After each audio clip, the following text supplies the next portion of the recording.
I didn't realize how important rituals were until I read the 5 a.m. Club. I really didn't. I think I undervalue maybe creating that space in my own life.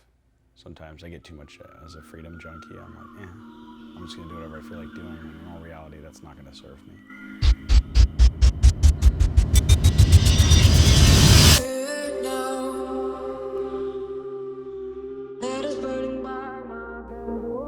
Getting back to the space that I used to be in, where I would get up, I would meditate first thing, I would grab my coffee, right?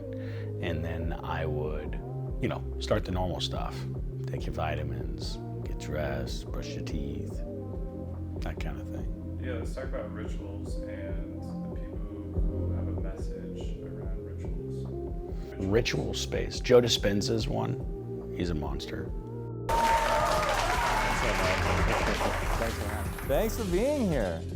So diving into your world and how you perceive the sense of self and the way that you marry science to the way that we form memories, the way that we live in a perpetual state of reliving our past and things like that, it's really, really incredible. And I want to dive into the whole notion of you sort of being a habitual construct. Like what is that? What is the habit of you? Well, a habit is a redundant set of automatic, unconscious thoughts, behaviors, and emotions that's acquired through repetition. A habit is when you've done something so many times that your body now knows how to do it better than your mind. So if you think about it, people wake up in the morning, they begin to think about their problems. Those problems are circuits of memories in the brain. Each one of those memories are connected to people and things at certain times and places. And if the brain is a record of the past, the moment they start their day, they're already thinking in the past. Each one of those memories has an emotion. Emotions are the end product of past experiences. So the moment they recall those memories of their problems, they all of a sudden feel unhappy, they feel sad, they feel pain. Now, how you think and how you feel creates your state of being. So the person's entire state of being when they start their day is in the past. So what does that mean? The familiar past will sooner or later be predictable future. I can tell you where your life is going if you tell me your rituals. I can tell you exactly where you're going to be in 3 to 5 years. Just tell me what you're doing the first 2 hours of your day. For me, getting up early, one of the things of putting myself first is that I go into the rest of my day full, in some way, shape, or form. I'm paying attention to what I experienced yesterday in my meditation. I'm not behind the 8 ball, so to speak, like in chaos and responding to the emails or texts that I received. And I was like, oh, shoot. Like this morning really kicked me in the butt, really did. Because I procrastinated some things yesterday that are costing me today. So had I been more intentional, today would probably be a lot more smooth. And I perform great under pressure. I do good. I play catch up. I get stuff done. Very logistics mindset. But sometimes it's like, dude, that would be a lot more enjoyable for you if you would just set some dominoes up and then knock them over versus set one up, knock it over, set one up. That's really what we're doing when we get up early, whenever we place things that should be in order.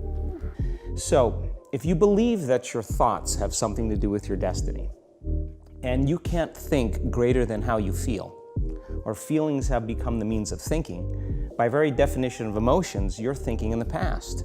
And for the most part, you're going to keep creating the same life. So then people grab their cell phone, they check their WhatsApp, they check their text, they check their emails, they check Facebook, they take a picture of their feet, they post it on Facebook, they tweet something, they do Instagram, they check the news, and now they feel really connected to everything that's known in their life. And then they go through a series of routine behaviors.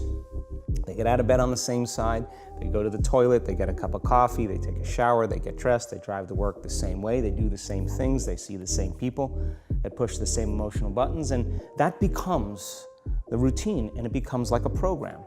So now they've lost their free will to a program, and there's no unseen hand doing it to them. So when it comes time to change, the redundancy of that cycle becomes a subconscious program. So now 95% of who we are by the time we're 35 years old is a memorized set of behaviors, emotional reactions, unconscious habits, hardwired attitudes, beliefs, and perceptions that function like a computer program. So then person can say with their 5% of their conscious mind, I want to be healthy, I want to be happy, I want to be free. But the body's on a whole different program. So then how do you begin to make those changes? Well, you have to get beyond the analytical mind, because what separates the conscious mind from the subconscious mind is the analytical mind. And that's where meditation comes in, because you can teach people through practice how to change their brainwaves, slow them down.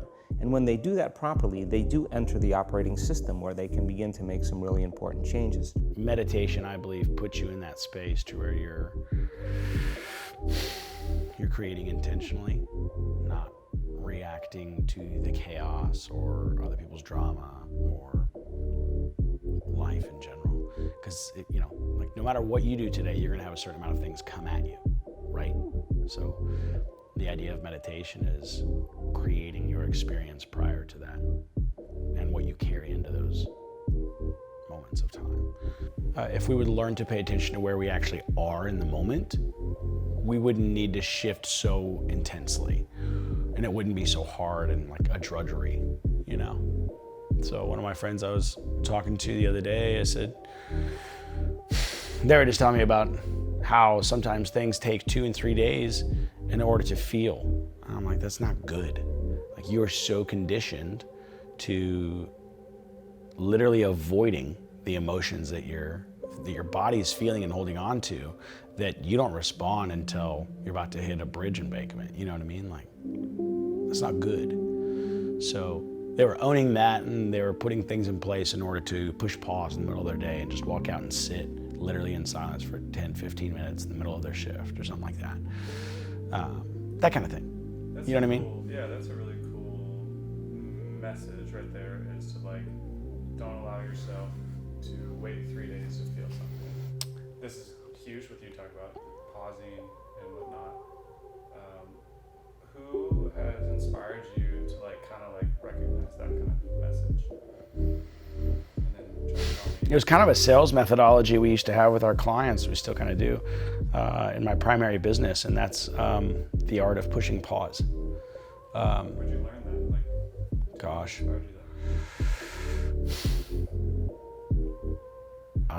Honestly, it came up in the middle of a sales meeting when a customer was like, okay, let's go this direction. I go, wait a minute, can we just push pause? And I want to shift directions, but we're not going to be able to shift directions on the fly.